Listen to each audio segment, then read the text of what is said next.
సినీ critic Jayadev గారు ప్రస్తుతం స్టూడియోలో ఉన్నారు. వెల్కమ్ చెప్పేద్దాం. Hello sir. Hi Zakir. Sir, రీసెంట్గా చూసుకుంటే ఇప్పుడు కన్నడలో దర్శన్ హీరో మనందరికి తెలుసు, చూస్తుంటాం అప్పుడప్పుడు. అయితే ఇప్పుడు జైల్లో ఇప్పుడు జడ్జిని ఆశ్రయిస్తున్నట్టు తెలుస్తుంది. నాకు కాస్త విషయం ఇచ్చేయండి. సో అసలు ఏంటి సార్ ఈ controversy? Kannada producer come hero Darshan last 1 yearగా ఆయన మీద ఎలిగేషన్ అనేది నడుస్తుంది. 2024 లాస్ట్ ఇయర్ జూన్ జూలై కరెక్ట్గా మంత్ గుర్తులేదు, జూన్లో అనుకుంటా, ఒక ఆయన ఫ్యాన్స్ అసోసియేషన్లో ఉండే ఒక వీరాభిమాని మర్డర్ అయ్యాడు. ఆయన బక్కపలచగా ఉండే ఒక రేణుకా స్వామి అని ఒక ఆయన. ఎందుకు చనిపోయాడు ఏంటి అని మూలాల్లోకి వెళ్ళి పోలీసులు కేసు ఫైల్ చేస్తే తెలిసింది ఏంటంటే, ఈయనకి పెళ్ళై భార్య ఉన్నప్పటికీ వేరే ఒక అమ్మాయితో అఫేర్ పెట్టుకోవడం అనేది ఆ అభిమాని జీర్ణించుకోలేకపోయాడు అన్నట్టుగా మనకున్న సమాచారం. అంటే మరి దగ్గర నుండి ఎవరు చూశారు ఏంటి అనేది పక్కన పెడితే, సో ఆ అమ్మాయి విషయంలో కూడా అమ్మాయి పేరు కూడా పవిత్ర గౌడ ఎవరు ఆవిడ. సో ఆవిడతో హీరో దర్శన్ చనువుగా ఉంటున్నాడు.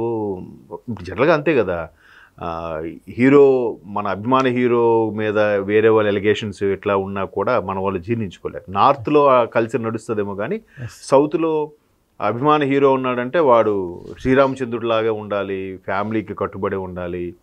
మళ్ళీ హీరో కొడుకులు హీరోలు అవ్వచ్చు కానీ హీరోల అమ్మాయిలు హీరోయిన్లు అయితే డైజెస్ట్ చేసుకోలేరు, ఇష్టపడరు. ఎందుకంటే అప్పట్లో కృష్ణ గారి అమ్మాయిని, అది మహేష్ బాబు గారు అక్కని, ఆవిడని హీరోయిన్ చేద్దామని అనుకున్నారంట. బట్ ఫ్యాన్స్ అసోసియేషన్ అందరూ వచ్చి, సార్ మేము అలా ఊహించుకోలేం మీ అమ్మాయిని హీరోయిన్గా. అంటే హీరోయిన్ అంటే అన్ని రకాలుగా చేయగలగాలి కదా, నవరసాల్లో సాంగ్స్ వచ్చేటప్పుడు రొమాంటిక్గా యాక్ట్ చేయగలగాలి. సో మా ఇంటి బిడ్డగా మేము ఫీల్ అవుతాం కాబట్టి మేము అలా చూడలేము, కాబట్టి వద్దని చెప్తే అప్పుడు ఆగిపోయారట. సో అట్లా అంటే ఒక రకమైన మైండ్ సెట్ అది, అంతే. ఎందుకంటే హీరో అనేసరికి మనవాడు, మావాడు, మా బాసు, మా అన్న ఎట్లా మాట్లాడుకుంటారు. సో దర్శన్ కూడా అలాగే అభిమానించే రేణుకా స్వామి అనే ఒక అభిమాని ఈయన పవిత్ర గౌడ అనే ఒక అమ్మాయితో చనువుగా ఉండడమో లేదంటే వాళ్ళ మధ్య రిలేషన్ ఏముందో తెలియదు. ఈయనకి నచ్చక ఆమెకి వార్నింగ్ ఇవ్వలాగా, ఆమెకి చెప్పడం లాగా ఏదో చేశాడంట. ఈ వీడవుడు నా పర్సనల్ లైఫ్లో డిస్టర్బ్ అవుతున్నాడు అన్నట్టుగా ఏదో జరిగింది. మొత్తానికి ఆయన హత్య గావించబడ్డాడు. ఆ హత్యకి ప్రధాన కారణం ఈ దర్శన్ తాలూకా అనుచరుడు ఎవరైతే ఉన్నారో రఘు అని ఎవరో ఆయన మీద, తర్వాత ఈ పవిత్రమే అనే అమ్మాయి మీద, ఈ దర్శన్తో పాటు మరో 6గురిని ఇష్యూ అయిన అరెస్ట్ చేశారు. సో దర్శన్ జైల్లో ఉన్నప్పుడు కూడా అప్పట్లో ఒక విజువల్స్ వచ్చాయి, వీడియోస్ మీరు అబ్జర్వ్ చేస్తే, ఆయన జైలు కాంపౌండ్లో కూర్చొని ఒక చైర్లో రిలాక్స్గా కూర్చొని సిగరెట్ కాలుస్తూ, ఎవరో కాఫీ తెచ్చిస్తే తాగుతూ, అంటే ఒక సొంత ఇంట్లో ఉన్నట్టుగా సినిమాలో చూపించినట్టుగా అన్నట్టుగా ఏదో అప్పట్లో కూడా వైరల్ అయింది. మొత్తం మీద ఆయన బెయిల్ మీద బయటకు వచ్చాడు. బెయిల్ మీద బయటకు వచ్చిన తర్వాత మరలా వాళ్ళు సుప్రీంకోర్టును ఆశ్రయిస్తే బెయిల్ క్యాన్సిల్ చేయమని చెప్పి సుప్రీంకోర్టు అయితే ఇది ఒక వ్యక్తిని చంపేదాకా వెళ్ళింది కాబట్టి ఇది క్షమించరానిది అన్నట్టుగా బెయిల్ మీద కొద్ది రోజులు ఉన్నారు.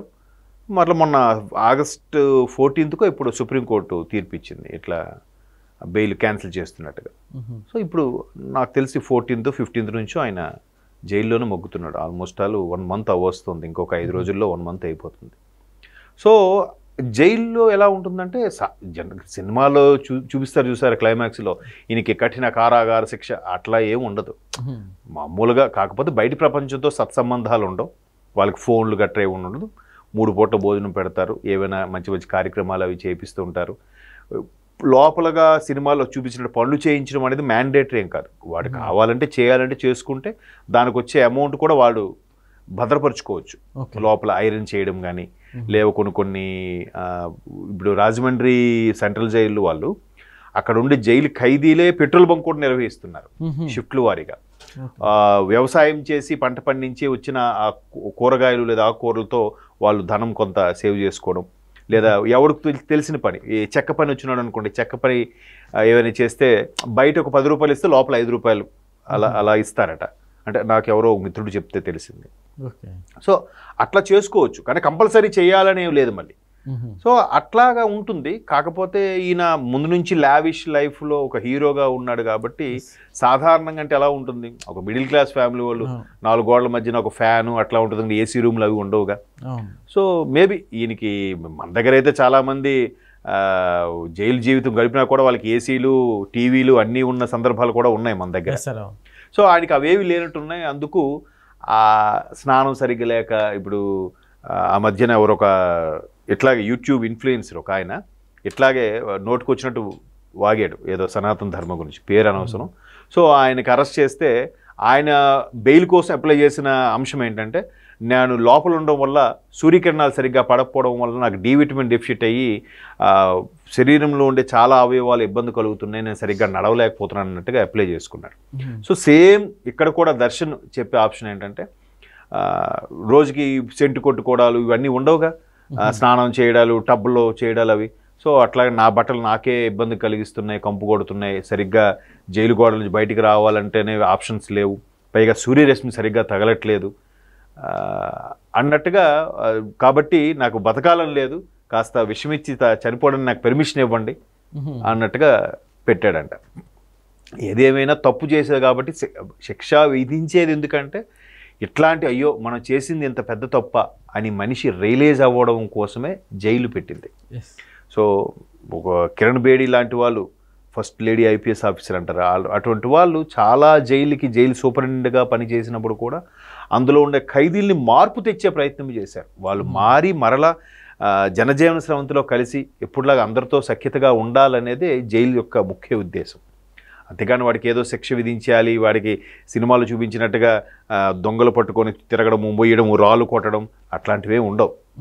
సో ఈయన అవేవి ఒక హీరోగా బతికాడు, ఒక కనీసం బయటికి ఎండ్లోకి వస్తేనే గొడుగు పట్టుకునే ఒక అసిస్టెంటు, ఒక makeup man, personal assistant, manager, ఎంత లావిష్గా బతికినాడు. ఒక్కసారి 4 గోడల మధ్య పరిమితి కష్టం కదా, ఎట్లా ఉంటుంది, పిచ్చిలా ఉంటుంది, ఎవరు కనబడరు, మాట్లాడే వాళ్ళు ఎవరు ఉండరు. పైగా ఒక హీరో అరెస్ట్ అయ్యాడు అని అంటే చాలా చీప్గా చూస్తారా, ఈడింతేరా అన్నట్టుగా చూస్తారు, కెరీర్ కూడా పోయినట్టే కదా.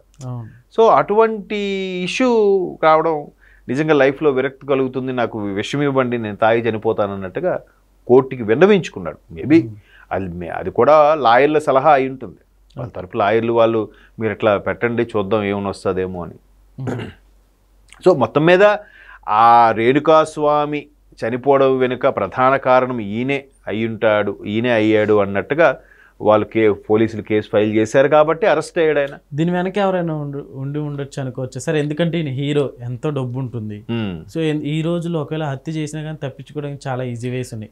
ఎవరికి డబ్బులు ఇచ్చి మీరు వెళ్ళిపోండి అని కూడా. Exactly correct. ఎందుకంటే మన దగ్గర కూడా ఇప్పుడు ఆంధ్రప్రదేశ్లో ఒక మాజీ మంత్రి, ఒక దివంగత ముఖ్యమంత్రి తమ్ముడు వివేకానంద రెడ్డి గారు చనిపోయిన విషయంలో కూడా చాలా మంది మీద ఆరోపణలు ఉన్నాయి. బట్ వాళ్ళు ఎవరు లోపలికి వెళ్ళలేదుగా, దర్జాగా బయట తిరుగుతున్నారుగా, అంతే కదా. సో అలాగే మీరు అన్నట్టు ఈయన మీద ఎవరో కక్షగట్టి అలా చేశారు. ఎందుకంటే ఇవాళ రేపు మర్డర్ చేసేసి జనాల్లో ఒక 4 రోజులు మహా అయితే 3 నెలల్లో 4 నెలల్లో లోపలుండి తర్వాత బెయిల్ మీదకి వచ్చి ఆ బెయిల్ని కాస్త కొన్ని సంవత్సరాలుగా పొడిగించుకుంటూ వెళ్తున్నారు. ఈలోగా ఆ జడ్జిలు మారిపోతున్నారు, కేసులు ఫైల్ చేస్తే గుమస్తాలు చనిపోతున్నారు, కానీ వీళ్ళు మాత్రం హ్యాపీగా బయట తిరుగుతున్నారు కదా. మేబీ అలా మీరు అడిగిన మంచి క్వశ్చనే. అలా కూడా ఈయనకి బ్యాక్గ్రౌండ్ లేకపోయి ఉండొచ్చు, లేదా ఈయన కావాలని ఈయన్ని అసలు బయటికే తిరగనివ్వకూడదు అని కూడా స్ట్రిక్ట్గా చేసి ఉండొచ్చు. బట్ మొత్తం మీద చేసిన తప్పే, దానికి ఒక పశ్చాత్తాపంగానో లేకపోతే ఇంకో పరంగానో ఏదైతే వేరేలా ఉండేదేమో. బట్ ఆయన అలా కాకుండా నేను ఉండలేకపోతున్నా, నాకు విషయం ఇవ్వండి, లేకపోతే నేను చేయలేదు, లేకపోతే మా వాళ్ళు నా మీద ప్రేమతో వాళ్ళే అలా చేశారు అని చెప్పాడేమో. మొత్తం కేసు అయితే చాలా టైట్గా ఉంది. దానివల్ల ఆయన అర్జీ పెట్టుకున్నాడు. మరి నెక్స్ట్ ఏం జరుగుతుందో, కోర్టు ఏమి నిర్ణయిస్తుందో wait and see. Okay sir, thank you.